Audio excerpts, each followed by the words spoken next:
रामनवमीच्या दिवशी तुम्ही सुद्धा कोणत्याही कारणानं मंदिरात जाऊ शकत नसाल तर ज्योतिषशास्त्रानुसार रामनवमीच्या दिवशी घरच्या घरी फक्त ह्या 2 गोष्टी करण्याचा सल्ला दिला जातो। तर भगवान श्रीराम यांना प्रसन्न करण्यासाठी काय करावं, चला जाणून घेऊया। एकीकडे रामनवमीच्या दिवशी प्रभू श्रीरामाची पूजा केल्यानं घरामध्ये मंगलमयता येते आणि प्रभू श्रीरामाचे आशीर्वाद कायम राहतात असं म्हणतात। त्याचवेळी ज्योतिषशास्त्राच्या दृष्टिकोनातून या दिवशी घरामध्ये काही विशेष उपाय केल्यानं सुद्धा घरात कायम प्रभू श्रीरामाचा वास राहू शकतो।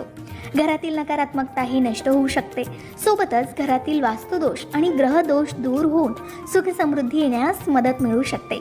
कारण भगवान श्रीरामाचा जन्म चैत्र महिन्याच्या शुक्ल पक्षात नवमीला झाला, त्यानिमित्तानंच प्रभू श्रीरामाची विशेष पूजा केली जाते।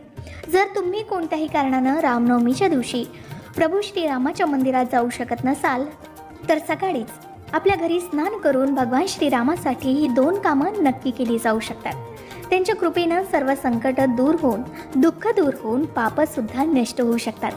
कामात यश मिळवून व्यक्तीची प्रगती होऊ शकेल, कुटुंबात आनंद राहू शकेल। त्यातली पहिली गोष्ट, रामनवमीच्या दिवशी घराच्या ईशान्य कोपऱ्यात प्रभू श्रीरामाची पूजा करावी। घराच्या पूर्वेला भिंतीवर सूर्योदयाचं म्हणजेच उगवत्या सूर्याचं किंवा सूर्यवंशी प्रभू श्री रामचंद्र किंवा प्रभू श्रीराम दरबाराचं चित्र लावावं।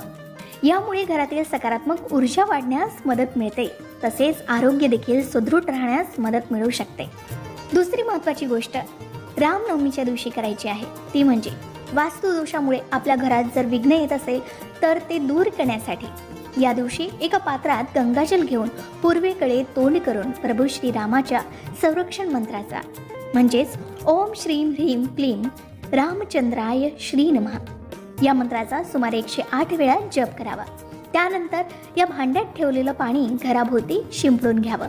असं केल्यानं आपल्या घरातील वास्तुदोष दूर होण्यास नक्कीच मदत मिळू शकेल। किंवा ह्या सर्व गोष्टी शक्य नसेल तर प्रभू श्री रामचंद्र कृपालू भजुमन अर्थात श्रीराम स्तुती 3 वेळा वेगवेगळ्या वेळी भगवान श्रीरामाच्या मंदिरात किंवा रामनवमीला त्यांच्या चित्रासमोर पाठ करावी। असं केल्यानं व्यक्तीचं दुःख दूर होण्यास नक्कीच मदत मिळू शकते। कारण धार्मिक मान्यतेनुसार भगवान प्रभू श्रीरामाच्या कृपेनं माणसाच्या सर्व मनोकामना पूर्ण होतात अशी मान्यता आहे। यावर्षी चैत्र महिन्यातील शुक्ल पक्षातील नवमी तिथी मंगळवार दिनांक 16 एप्रिल रोजी दुपारी 1:23 सुरू होणार आहे। नवमी तिथी ही बुधवार दिनांक 17 एप्रिल रोजी दुपारी 3:14 पर्यंत वैध असेल। अशा स्थितीत उदय तिथीनुसार बुधवारी 17 एप्रिल रोजी रामनवमी साजरी होणार आहे। या दिवशी काही विशेष उपाय केल्यानं सुद्धा प्रभू श्रीरामांची कृपा प्राप्त होऊ शकते। त्यापैकी वैवाहिक जीवनातील समस्या दूर करण्यासाठी पहिला उपाय म्हणजे रामनवमीच्या दिवशी खीर बनवावी आणि ही खीर तासभर चंद्राच्या प्रकाशात ठेवावी आणि ही खीर पती पत्नीनं मिळून खावी। असं सांगण्यात येतं की हा उपाय केल्यानं वैवाहिक जीवनात प्रेम वाढतं आणि दुरावा दूर होऊ शकतो। या व्यतिरिक्त दुसरा उपाय म्हणजे रामनवमीच्या दिवशी प्रभू श्रीरामाच्या भक्तांनी हनुमानजींची स्तुती करावी आणि हनुमान चालीसाचं पूर्ण पठण करावं। हा उपाय केल्यानं व्यक्तीवर प्रभू श्री रामचंद्र आणि हनुमानांची कृपा कायम राहते असंही सांगण्यात येतं।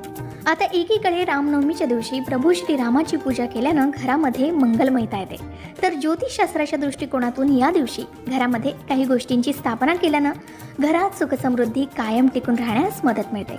अशा परिस्थितीत ज्योतिषशास्त्रानुसार रामनवमीच्या दिवशी कोणत्या वस्तू घरी ठेवाव्यात, तर हिंदू धर्मात रामायण ग्रंथ अत्यंत पवित्र मानला जातो। तुलसीदासांनी लिहिलेले वाल्मिकी रामायण असो किंवा रामचरितमानस असो, दोन्हीचं पठण करणं शुभ आणि लाभदायक मानलं जातं। त्याचबरोबर घराच्या मंदिरात रामायणाची स्थापना योग्य प्रकारे केल्यास घरात सुखसमृद्धी नांदते असं म्हणतात। याचबरोबर रामनवमीच्या दिवशी घरामध्ये रामनामावलीची स्थापना करणं देखील शुभ मानलं जातं। जर आपण आपल्या घरी रामनामावलीची स्थापना करून त्यात रोज रामाचे नाव लिहिल्यास आपल्याला रामनामाचं यश मिळतं आणि आपल्यावर प्रभू श्री रामचंद्रांचे आशीर्वादही कायम राहतात असं म्हणतात। याचबरोबर रामनवमीच्या दिवशी घरामध्ये रामपद चरणांची प्रतिष्ठापना केल्यास घरामध्ये वास्तुदोष आणि ग्रहदोष दूर होण्यास मदत मिळू शकते। घराच्या मंदिरात किंवा मंदिराजवळ पूर्व दिशेला प्रभू श्रीरामचंद्रांचे पदचिन्ह ठेवल्यानं घरामध्ये प्रभू श्रीरामांचा वास राहतो आणि घरातील नकारात्मकताही नष्ट होऊ शकते आणि घरात सकारात्मकता येऊन घरातील वास्तुदोष आणि ग्रहदोष दोन्हीही दूर होऊ लागतात असं सांगितलं जातं. तर अशा प्रकारे रामनवमीच्या दिवशी तुम्ही सुद्धा प्रभू श्रीरामाच्या मंदिरात जाऊ शकत नसाल तर ज्योतिषशास्त्रानुसार रामनवमीच्या दिवशी घरच्या घरी ह्या काही गोष्टी नक्की करून पाहाव्यात. त्यामुळे नक्कीच लाभदायक परिणाम जाणवू शकतात असं सांगितलं जातं. तुम्ही सुद्धा रामनवमीच्या दिवशी अशा प्रकारे कोणत्या गोष्टी करता का आम्हाला कमेंट करून नक्कीच सांगा. यंदाच्या रामनवमीला तुम्ही आपल्या घरात प्रभू श्रीरामाच्या कोणत्या चिन्हाची प्रतिष्ठापना करणार आहात हे सुद्धा कमेंट करून सांगायला विसरू नका. बोला प्रभू श्री रामचंद्र की जय.